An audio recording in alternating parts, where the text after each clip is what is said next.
The day had finally arrived. Day 1, departure day, into a 4-day adventure across terrain that was most heavily travelled thousands of years ago from a generation and life we only glimpse upon now in Hollywood films and museum displays.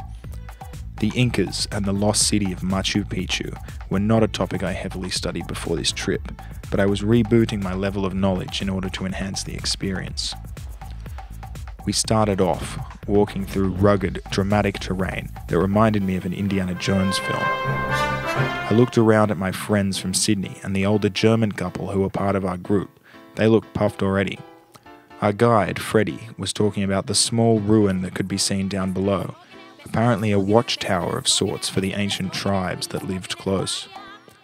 After a few hours we started to ascend, taking our first photo-worthy vantage point above some of the canyon below.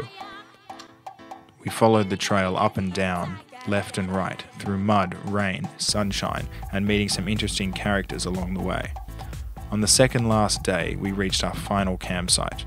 By now we were waking up at 3:30 a.m. and falling asleep at 6 p.m. The reason for this is because we had to arrive at Machu Picchu at sunset, so as to be enlightened by the experience of seeing it at this time. By 5 a.m, we were on the move. Excitement was pulsating through the group, although everyone was silent. You could feel it in the air, so thick it could be cut with a knife. The long, tedious journey had finally paid off. What we saw could only be described as remarkable.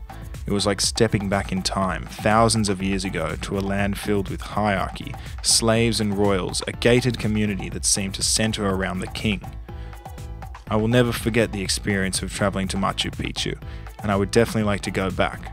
I wonder if in 5,000 years from now there will be people at the site of this university saying, "And this is where they went to study."